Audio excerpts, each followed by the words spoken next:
handle the truth.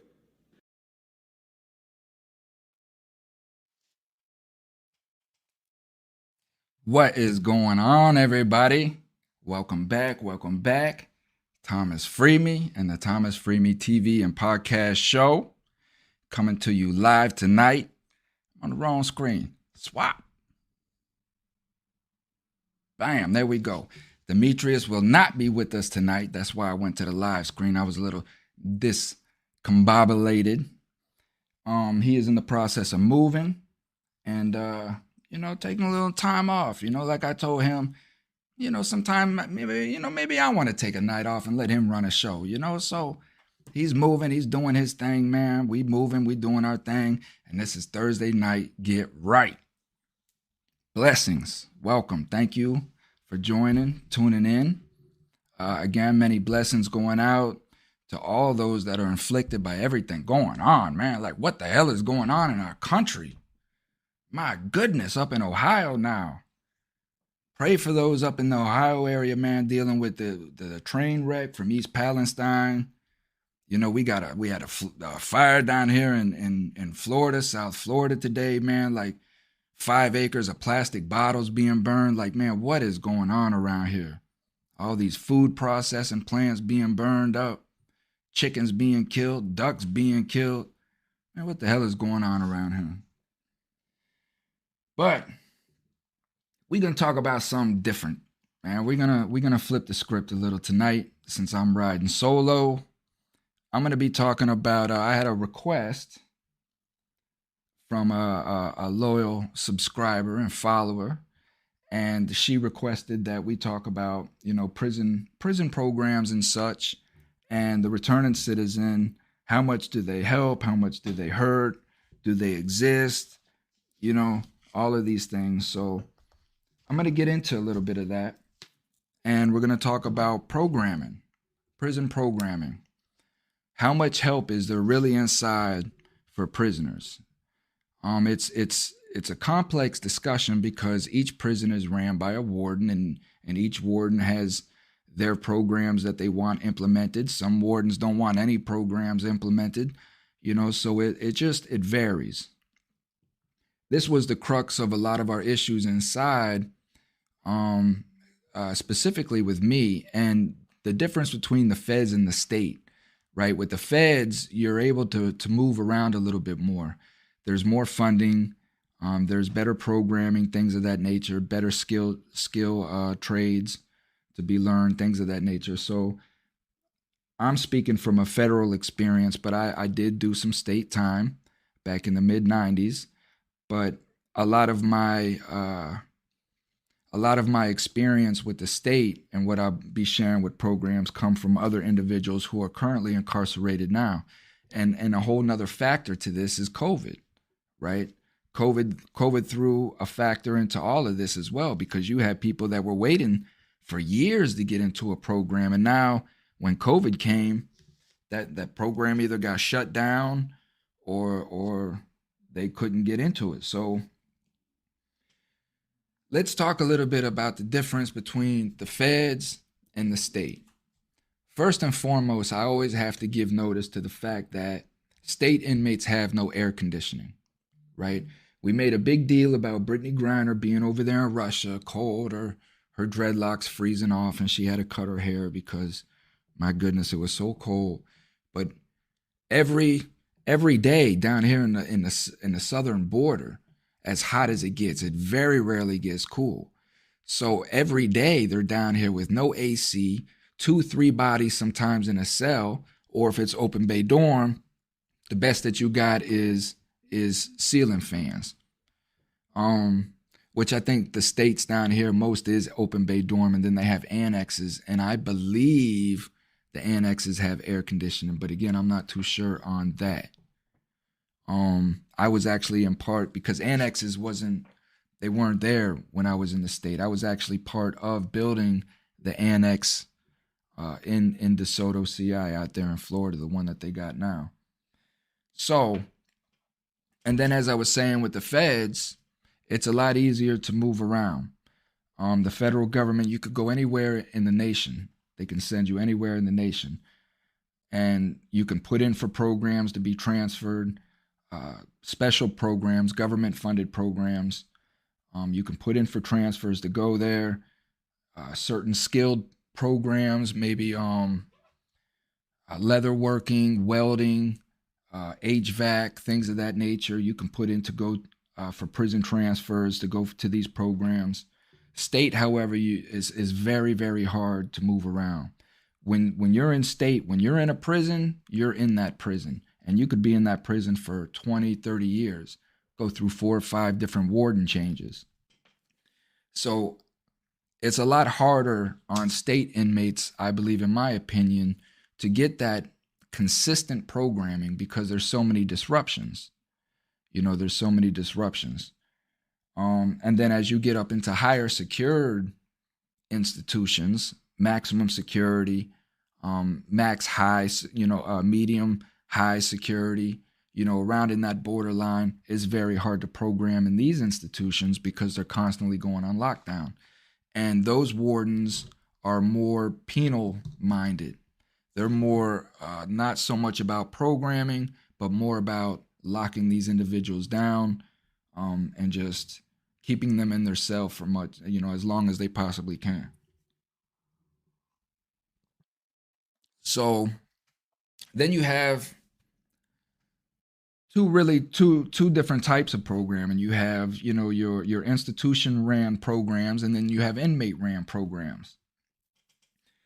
For me, I never got involved with an institution ran program because I just knew why that program was there. It was only there for funding. It's only they hire the cheapest teachers that they can. I think when I was in the state prison, my teacher was, if I remember, she was about maybe 69 or 70, had one arm. She had a nub right here, missing an arm, had one arm here, and she was in there teaching, doing her thing. God bless her soul. Anyhow,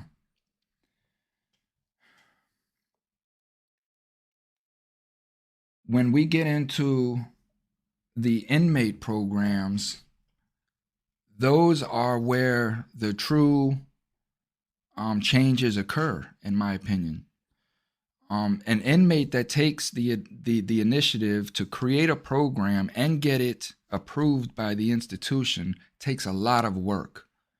It takes a lot of work, a lot of persistence, a lot of strength, because anytime that you go and ask the institution for anything, their first response is no. All the time, it's a no. So even if you're allowed a brief moment to just get out your plan, you have to know that you're going to be received with a no.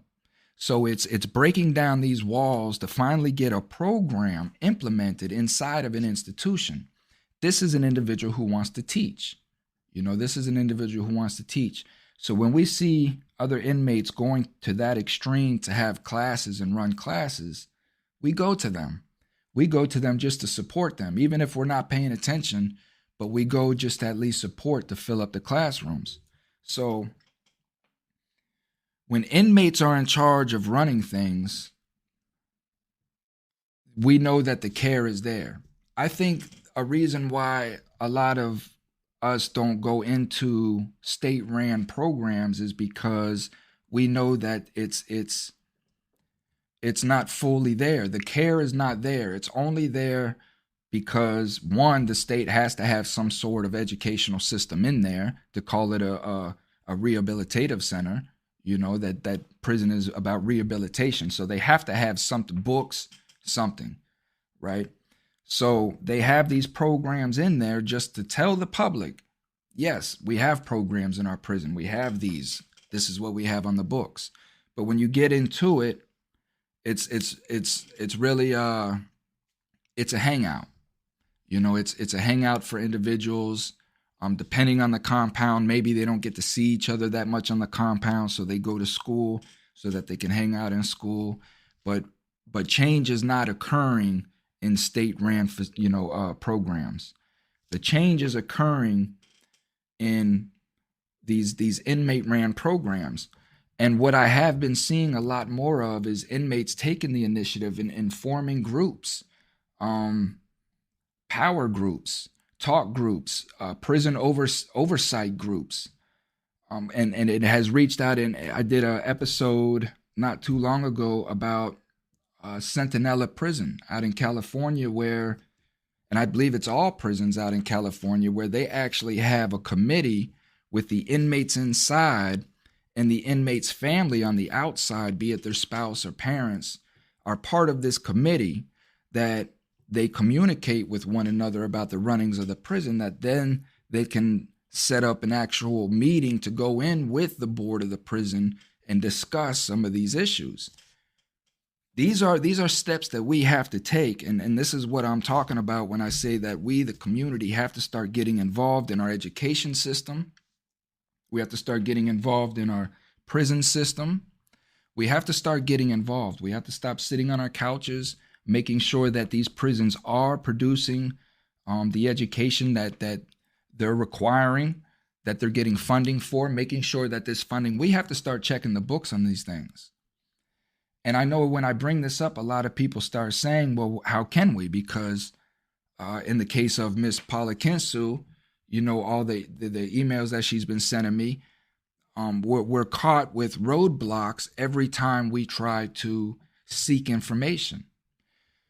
But we just have to break those walls down. We have to break those walls down and get these prisons to open their gates up to community leaders, community organizations, nonprofits, things of that nature, so that we can make sure that we are getting what is required inside of those prisons to make sure that these programs are being implemented, that they're being taught properly, and that they are changing, you know, these inmates' lives. Because at the end of the day, programs can be there. There are some institutions that have some great programs. There are some institutions that have some great wardens. And there are some institutions that have wardens that are about change. Now, those wardens have to fight against Congress as well. I would love to have some of these wardens on here talking about some of the hurdles, the bricks that they have to go through in order to run a positive prison, right?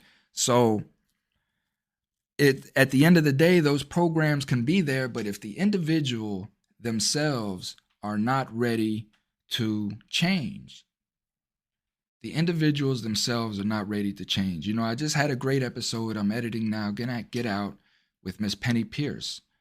And Miss Penny Pierce is a famed author, and she writes on personal vibration. She writes on the power of positivity and how we produce positivity no matter where we're at. So until the individual comes to that point to where they are ready to learn and change and accept the fact that they are ignorant, that's what I had to do. I had to accept the fact that I was ignorant and be okay with that so that I can eliminate that ignorance and replace it with education. For me, it was coming to understand that everything that I knew was implemented into my brain by other people. My whole knowledge was just other people's perceptions, other people's opinions. When my parents would tell me things, when my brother would tell me things, when friends that I had close to me at that time would tell me things, I never fact-checked them. I never went and looked them up. I just took them as truth, as honesty. But it was these people's lives, it was their experiences and their perceptions that they were putting into me. But I myself never processed my own experiences. I never processed my own life. I was living other people's lives. And that's why I ended up in some of the worst federal prisons in America. Because the people's lives that I was trying to imitate weren't positive role models, right? So again, getting back into the programming, this is what we're dealing with. A lot of that goes into what I'm setting up down here in the Tampa Bay area, because I'm going to be in charge for the Hillsborough County, Mr. Craig Powell, PowerNet of Tampa Bay. and Coming Home Coalition and its collaboration of doing just that is setting up programs and going into these institutions and talking to these inmates and getting them to believe that these programs are founded upon, set up by returning citizens. So it's a flock of us out here in Tampa Bay doing a lot of things and making ground, busting down doors.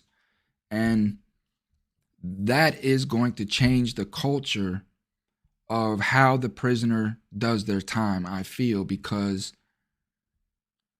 my whole bid, all I heard time and time again was that the public don't care. The public don't care. Man, look what they're doing to us. The public don't care. We're going to riot. We're going to set this place off. But what's going to happen? The public don't care. They're going to come in, lock us down, take away our food, take away our rights, visitation for the next 6 months, all of these things. And what is the public going to do? They don't care. So you have damn near 2.5 million people sitting in institutions that they feel like there's no hope for them to change. Why even change? That is the culture that needs to change.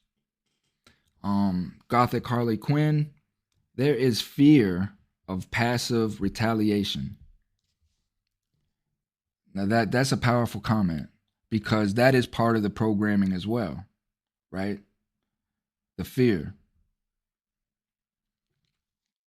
Many aspects of fear goes into educating yourself. Many aspects of fear goes into taking programs, right? Because we can look like chumps. We can look like weak people, right? Oh, he's going to school. Look at the schoolboy. Look at him carrying his books to school. You know what I mean? We'll get teased and ridiculed.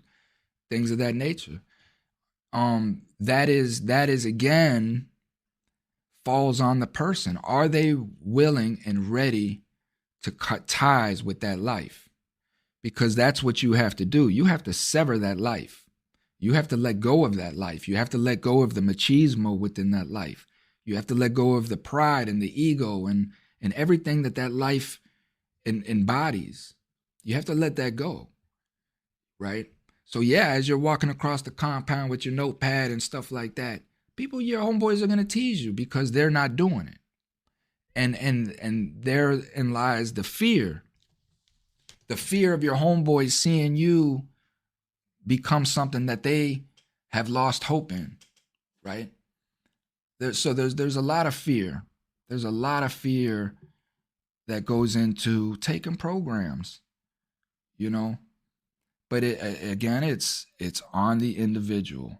It's on the individual how bad they want it, how bad they're tired of surrounding themselves with these individuals who just live in the past, you know, because that's what majority of the prison is people who live in the past.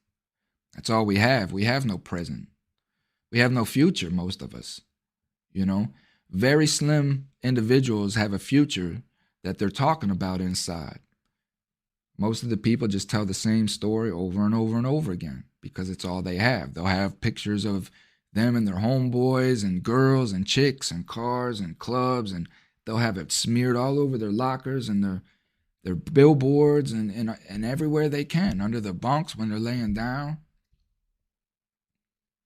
Is all we have is the past. And these are the things that we have to let go in order for programming to truly work. The programs are there. You know, I'm a firm believer now. I'm living experience that when you want something, it comes to you. When you want something bad enough, it comes to you. And if you want to change, that programming is going to come to you. You know, if you want books to read, those books are going to come to you. It's just how bad that you want them. Are you manifesting them through your body? Are you feeling them? Do you want to change so bad that you're crying at night? You know what I mean?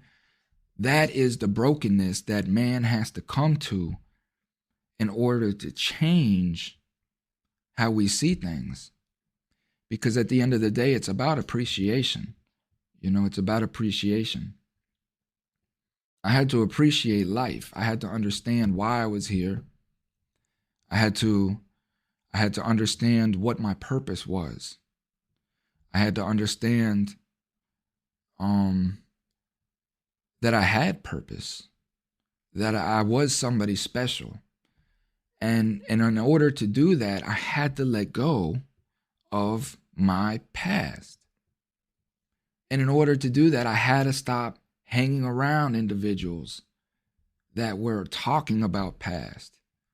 And I started noticing it. I've never noticed this before, but I'm sitting on the bleachers on the softball field like any other time. You know, I remember this day clear as any other day, because this was the pivotal moments in my life that I made decisions. But we're all sitting there and we're watching the softball game, and the prison softball game, and there's like 30, 40 of us sitting there, and we're drinking hooch and smoking weed and just watching this. It's a Sunday afternoon.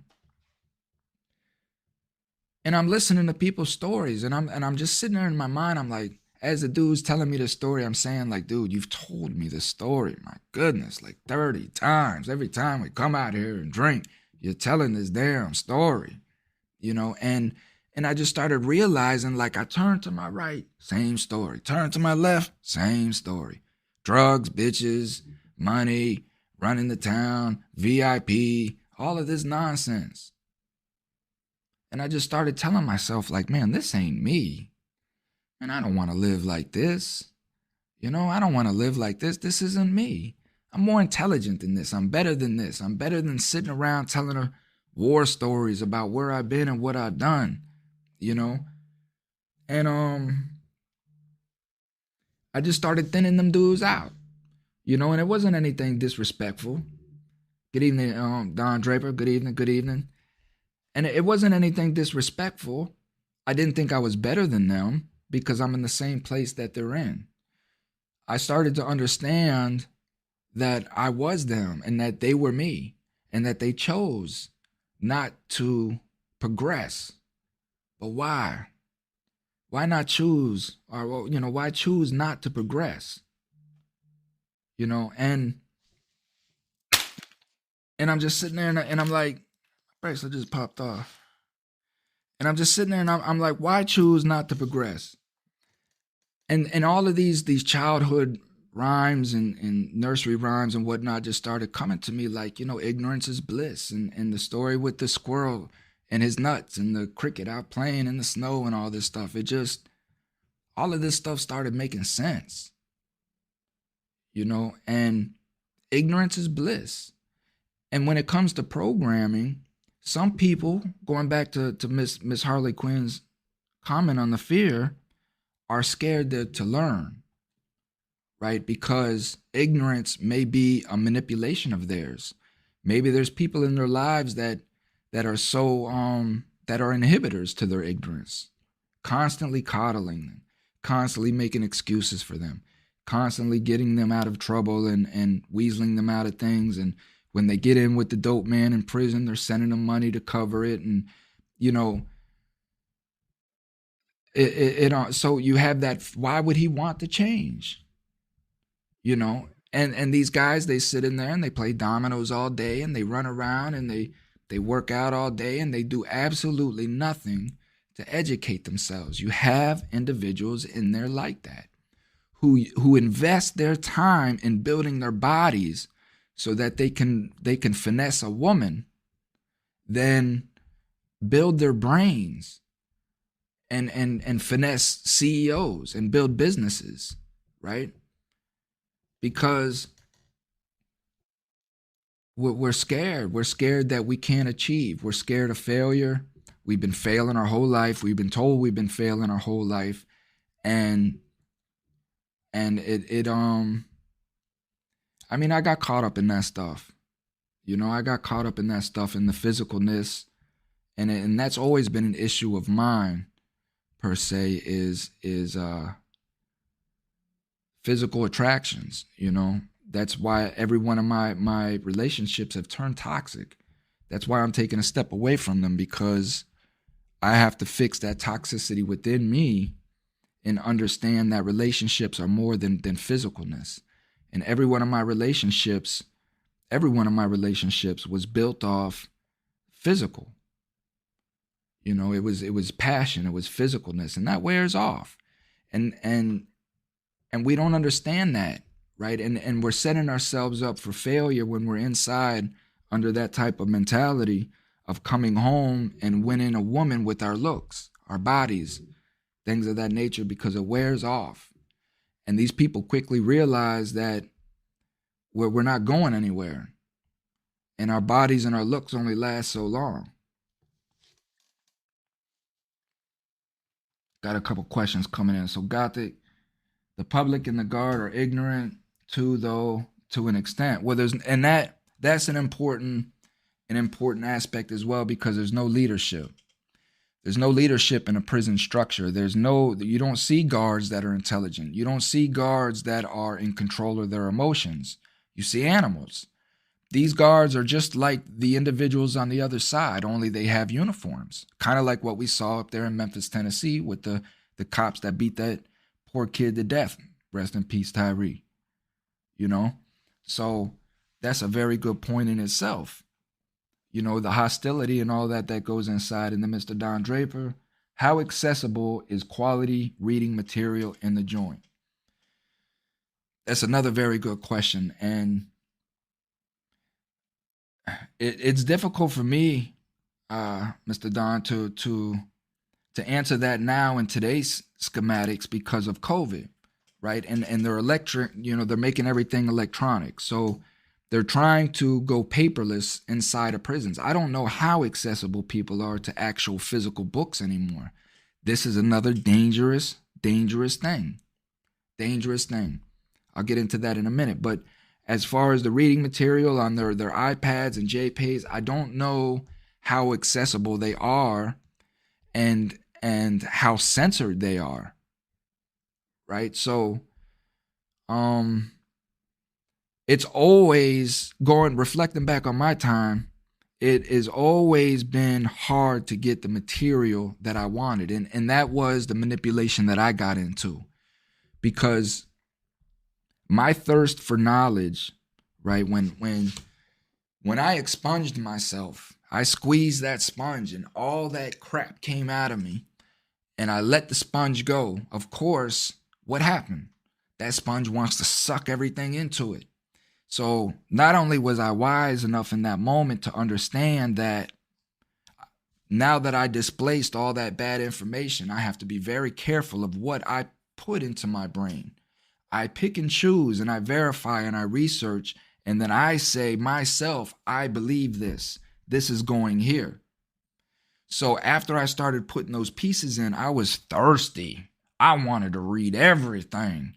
Autobiographies, you know what I mean, of the presidents. Like, I wanted to read. At one point, I made it a mission to read the autobiographies or biographies of someone close of all the presidents, right? I got up to Woodrow Wilson. Woodrow Wilson disgusted me. Ugh. Anyways, let's not get on that. But Democrat, Woodrow Wilson, the downfall of this nation, man. I tell you, don't get me started on that. Anyways, but going back to the question, the reading material, man, I started the Gandhi's, Muhammad Gandhi's autobiography. Man, if everybody should read this, everybody should read and understand from this man's own mouth, his own hand, of the experiences that he walked through life. Truly a great human being.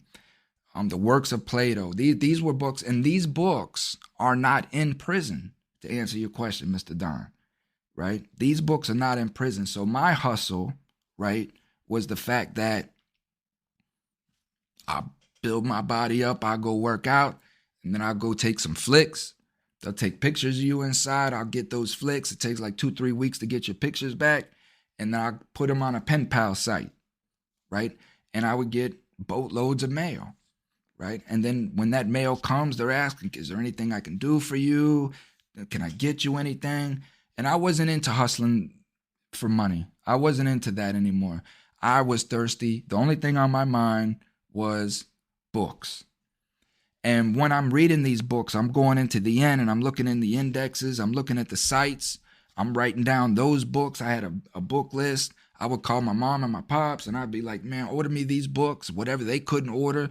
I'd have pen pals order me these books. So that is how I hustled the knowledge that I got. And a lot of those books, like when you come by the studio, I'll show you, I think I showed you, a lot of those books were with me in prison. Through some of my hardest times that I would sit and I would write in and note in, those books sitting on the shelf. That's how dear they are to me, that I mailed them home and kept them close to me. Because that's how hard it was to get that material. You damn near got to confiscate the truth in. It's contraband. And they actually have a list of books that are not allowed in the institution. You can't even get them in. They'll throw them away. The 48 Laws of Power is one of them. They will not let the 48 Laws of Power in prisons. You have to sneak them in any kind of way that you can get them in, or you hustle the mail clerk. You find out who's in R&D, who the mail person is. You catch them on the compound. You talk to them. You become friends with them, whatnot. Kick it with them, and be like, hey, man, let a book slide through. I got you, man.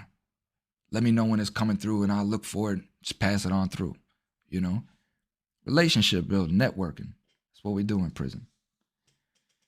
But the programs, like anything else, I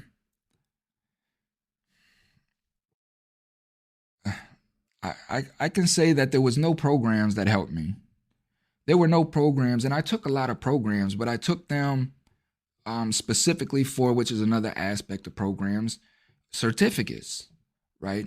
You have to have certificates in your jacket. If you're trying to win anything in court, if you're trying to get to a lesser security prison, anything like that, you want to get certificates. You want to show that you're programming. You want to show that you're doing these things, So yeah, a lot of times we would buy certificates, so you can just get the certificates. You buy the certificates.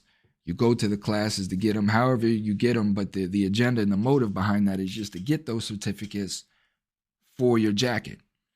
But me, I never learned anything in these programs. It was everything, the person you see today, and man, I wish y'all knew me back then. I really did. I really do wish that you guys knew me back then to see the difference, the transition. To see the transition.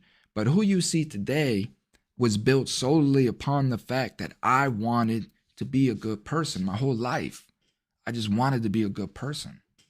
Even though I was doing bad things, I was justifying them in my mind, making excuses for them, and all at the same time calling myself a good person. That was the transition that I had to go through in prison.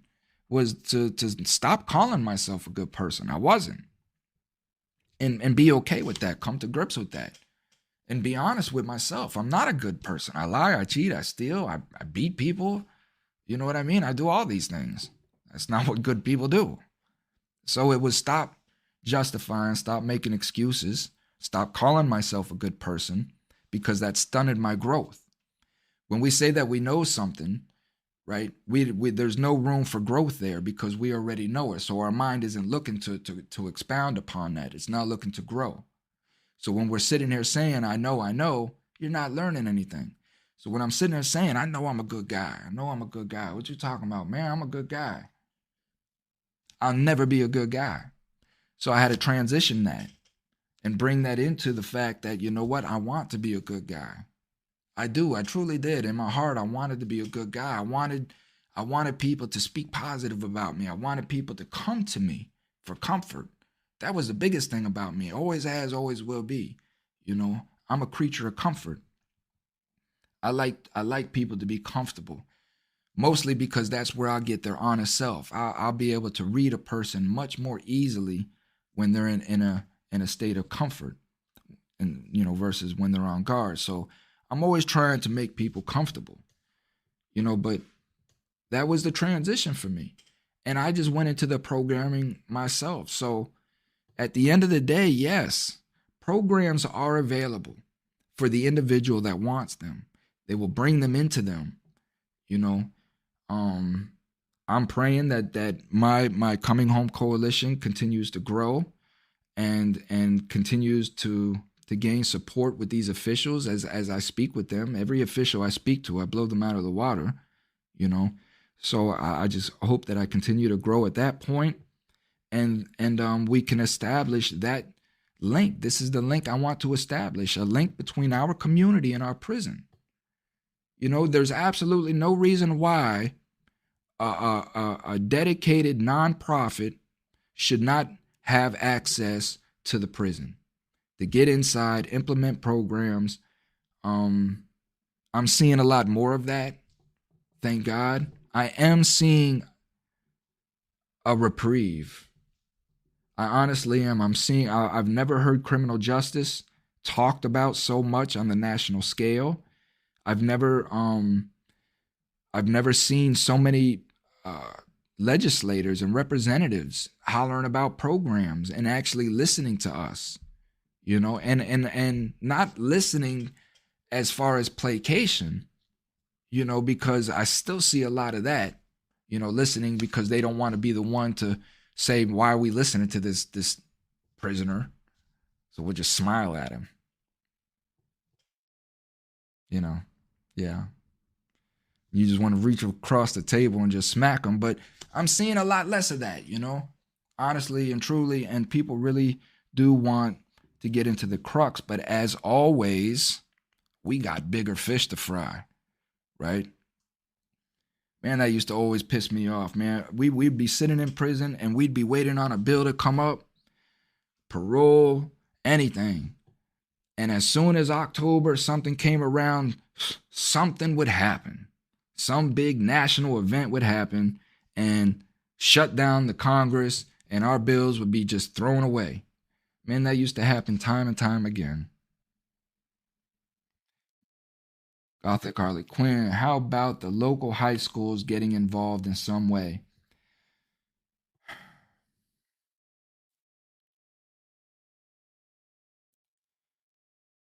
Well, what I'd like to see,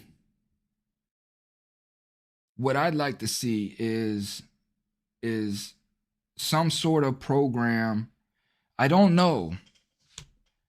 I don't know. That's always on my mind working with juveniles and the incarcerated, and I just don't know how a tie into that could come. The only reason why is because kids see things literally. They don't they cannot see things um what's the word I'm looking for? But kids they see things as they are, literally.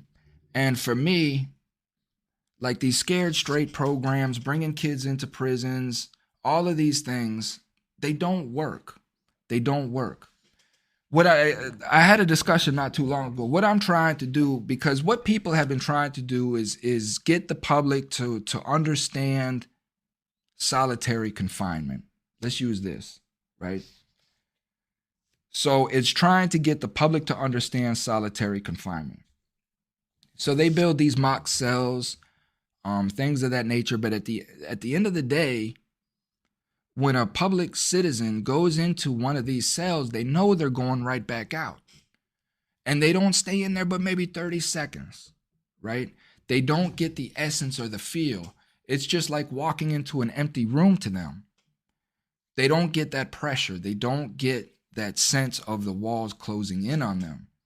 And that is what they people are just trying to imitate. It's not so much as you walking in the cell and seeing the inside of the cell. It's you walking in the cell and feeling the desperation, feeling the anxiety, feeling the scaredness, the no contact with humans, and then hearing the sounds of solitary confinement, the people beating their heads on the walls, the crying, the moaning, you know, the whatever people are doing to themselves in solitary confinement, you know, the constant in your ears over and over again. So I say all that to say, when it comes to the bringing these juveniles into the prison system in some kind of way, the whole problem is the whole agenda is to keep them out, not even expose them to it, but let them know that there is a place that exists. I don't know, really know. Gothic, I don't know. That is something that really has to be talked with psychiatrists, child psychiatrists, trauma teams, to figure out a way how to implement. I'm holistically about getting our community involved. We need to get involved in our education system as well. Same thing with the prisons, because a lot of our schools have turned into prisons. So we have to get involved in that as well. It's just we the people, man. We the people. We got to start getting up and doing things and stop relying on our representatives to get it done. We have to be the ones to do it. Get up, form groups, get people going, rent out a bingo hall at night on a Wednesday night and have a town meeting in there amongst the people in your community. Like, we have to start doing these things. People, what the hell is going on? All these derailments, all these chicken farms, everything that's going on in America, the prison system, the warehousing of the men, our school system, everything. We have neglected to pay attention to any of this stuff. And this is just what we have to start doing. And a lot of these messages, specifically like this message here, will be heard from people on the inside too. And I stress that to them. You guys have to start doing your part. Put down the friggin' dominoes. Stop playing dominoes all day. Pick up your damn pants. Stop running around like you're still on 38th and MLK. You know what I mean? And understand that we need you out here. We need leaders out here. We need these men. When the world is asking, where are the men? Where are the men? Where are the leaders? They're in prison. They're in prison. I'm telling these guys in there too, man, we need to stop with this stuff. Stop idolizing these crazy rappers, man. These fake ass fugazi rappers. Stop idolizing them and giving these people houses on the hills when they don't deserve it. And they're ruining our children. They're ruining our neighborhood. They're ruining our communities.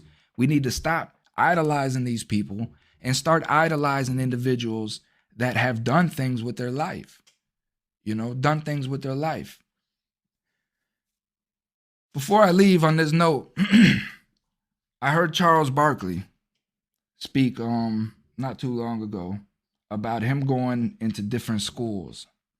And he said he went into a white high school, in the upper, he called it a white high school, upper class, school, and rich school. Maybe he didn't call it white. Might be my bad, but rich school. However, I'm tired, folks. However, the point is, he said he went into this upper class school and asked the kids what they wanted to be when they grew up. And he heard doctors and lawyers, attorneys, things of that nature, entrepreneurs, business owners. But when he went into the poor neighborhoods and he asked the kids, what do y'all want to be when you grow up? Want to be ball players, want to be dancers, want to be entertainers, actors, That structure has to change.